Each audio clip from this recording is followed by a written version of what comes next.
Are you waiting for mortgage rates to fall or home prices to change before making a move? Right now, most people are focused on one of two things. Buyers are watching rates and sellers, well, they're watching prices. But here's what's interesting. Affordability isn't just about rates and prices. It's about the combination of rates, prices, and income. And for the first time in several years, all three are actually moving in the right direction. That's important whether you're thinking about buying, selling, or just trying to decide if you should do nothing at all. The real question is, how much longer do you want to wait? If we haven't met before, I'm Andrew with the Andrew Smith team here in Frisco and Prosper, Texas. And each and every month, I break down what's happening nationally in the housing market, and then I bring it right back here, back locally to Frisco and Prosper so that you can see what's actually playing out in our local market. Now this month, the big theme is affordability. More specifically, how it's been quietly improving. Now I know charts and data and all of that stuff can feel pretty abstract, but I am going to invite you to stick with me. I'm going to go through what's happening first, and then towards the end of this video, I'm going to pull it all back together for you and explain exactly what it means for both buyers and sellers here locally. All right, starting off today, we're going to talk about affordability. And as I just mentioned, affordability really comes down to three different things. You have mortgage rates, home prices, and wages. And for the past few years, all of those were working against potential buyers.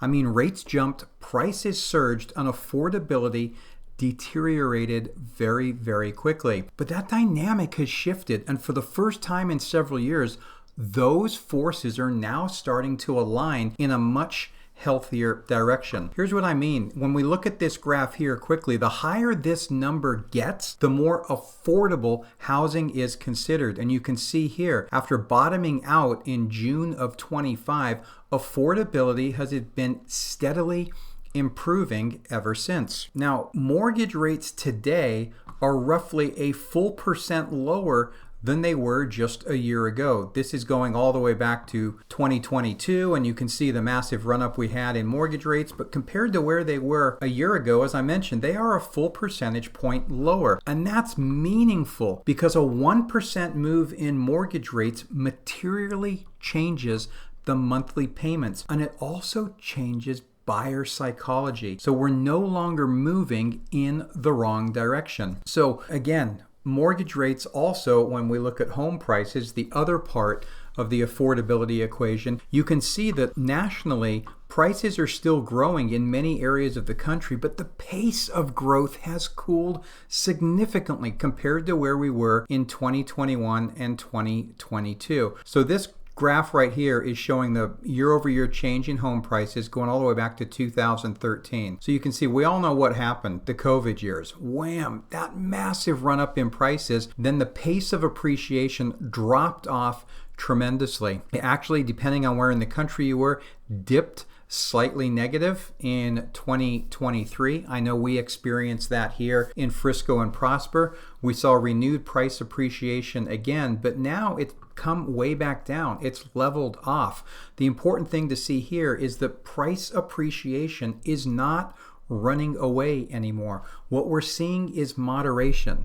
We aren't seeing a collapse. We aren't seeing a frenzy. We are seeing things normalize. And that moderation is really important because when price growth slows while mortgage rates ease, overall affordability greatly improves. So let's take a look at this just for 1 second. This is a really interesting real life scenario. So if you compare today's rates to this time last year on a $500,000 loan, right, and compare with rates falling just over 1%, you can see that the payment savings, the amount of savings per month is roughly $352. Now, that's substantial. That's real money in people's pocket. But one of the most common things I've been hearing from potential buyers lately is, I'm waiting for rates to get below 6%. That's that psychological threshold that we were talking about. But if we run the math, waiting for 5.99% versus where we are now often only changes the payment by between $60 and $70 a month. As you can see on this example, running it at 5.99, the savings comes out at $67 a month. So here's the question. Is that difference worth potentially facing more competition in the months ahead? And it's obviously a question that only you can answer, but here's what I mean. We have known now historically that whenever mortgage rates fall, buyer activity picks up. And we're in a very sensitive rate environment right now. And when affordability improves, demand follows. Not in the form of a frenzy, not like we're back in 2021, but steady increases in activity. And that's important context as we move further into 2026. So if you take a look at this chart right here, what you're seeing is the blue line is mortgage rates, the green line is purchase index, so buyer activity. We saw this already. We saw rates dip right to about 5.99%, and we saw buyer activity jump. So you can see here, as rates cool, buyer activity goes up, and that will play a big part of where this market heads in terms of prices and competition in the months ahead. All right, so that's the national perspective. Those are the trends that we're seeing across the country. So with that in mind, now that we have that information, let's bring it all home. Let's bring it back to where it matters and take a look at what's happening right here in Frisco and Prosper. All right, so what we're looking at here, and I'm not going to go and cover every single month, but this is the median prices that exist right now in the market in Frisco and Prosper. And just so you know, the black line right here represents Frisco and the green line in Prosper. And this goes all the way back to 2023. But if you look, I've been saying for most of the past year that we're seeing a market that's normalizing, it's stabilizing. And with that in mind, look at how stable pricing was in Frisco and Prosper in 2025. You do see some declines towards the end of the year. That's perfectly normal. That's not a crash. It's not anything out of the ordinary going on. Pricing here is very seasonal. We normally see pricing start to increase as we get into the spring, and then it peaks in the summer, and then we will see it taper off, flatten, and then decline as we go into the fall. And that's what you're seeing here. The most important thing to point out on this with where it's being flat is in both Frisco and Prosper, you're starting to see pricing turn up.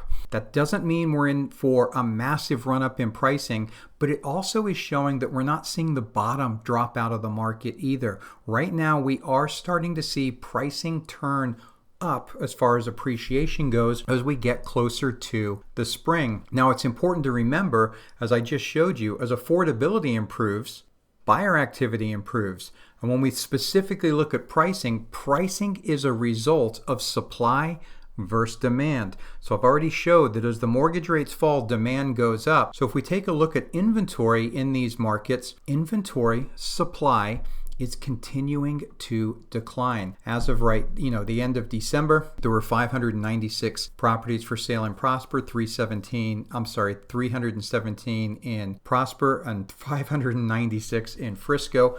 But we haven't seen that start to increase yet. So again, that's one of the reasons that you're starting to see pricing edge up. Again, if we start to see rates stabilize and or fall, and you see buyer activity continue, unless we see these inventory numbers improve, then you will start to get upward pressure on home prices. Just keep that in mind if you're sitting on the fence wondering what to do. Now, saying that, you do have an awful lot more time to make a decision on a home. Things are not flying off the shelf, so to speak, like they were previously. Now, as you can see right here, days on market continues to go up. So for a buyer, that means that you've got more time to make that decision. So right now in Frisco, you've got 133 days on market is average, on 119 days on market in Prosper. And I just want to point out, I quite often get people ask me, okay, I saw this house, but it's been on the market like 75, 80 days. What's wrong with it? Nothing. That's the market that we're in. Things are not just flying like they were before. But I'm going to say, the homes that are in the best overall condition, that are turnkey, ready to go, and priced correctly from the start are the homes that are still moving ahead of the average. Now, last up today, one of the best leading indicators I'm looking at is the percentage of homes that have had a price reduction before going under contract. This is a great leading indicator of strength in the market. And as you can see, in both Frisco and Prosper, that continues to fall. It's starting to turn and flatten out right at 37-38%. That is completely normal. Okay, not every home is priced perfectly, right? Some homes are not positioned correctly from the beginning, and those homes have not necessarily kept up with what's going on in the market, or it's just a situation in a given neighborhood, and it becomes necessary for those homeowners to reduce their price. But again, the lower this number goes, the fewer number of sellers that need to put their take a price reduction shows a good indication of the strength in the market overall. All right, so when we take a step back and we look at everything, both nationally and locally, you can see that affordability is by no means perfect, but it is improving. Mortgage rates have eased, price growth has moderated, pretty much stabilized here in Frisco and Prosper, and wages are actually rising based on all of the latest economic data. Wages are growing faster than home prices are at this point in time. And locally, we're seeing a whole lot more balance, more inventory, more negotiating room, and sellers adjusting expectations. That's not a market frenzy. It's also not a crash. There's no indication of a crash at all. It's a rebalancing of the market. Things are actually just getting back to normal.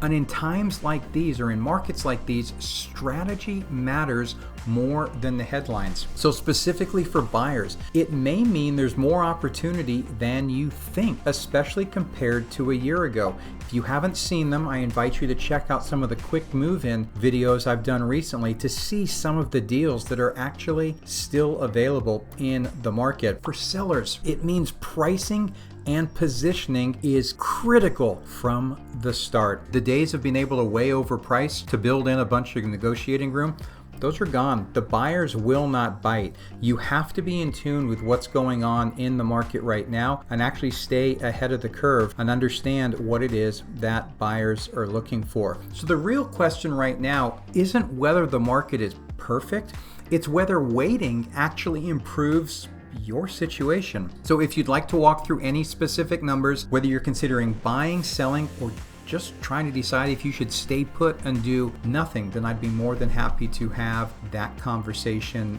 with you. In the description below, you're going to find a link to my calendar. I invite you to go ahead and book a free call with me. Think of it as a discovery call. We can talk about your situation in more detail, and I'd be happy to provide you with some advice and some guidance and some more market information so that you can make the best decision for you and your family. So I thank you so much for watching. I invite you, if you found value in this video, to give me the thumbs up, subscribe to this channel, and that way you'll make sure that you don't miss next month's real estate market update.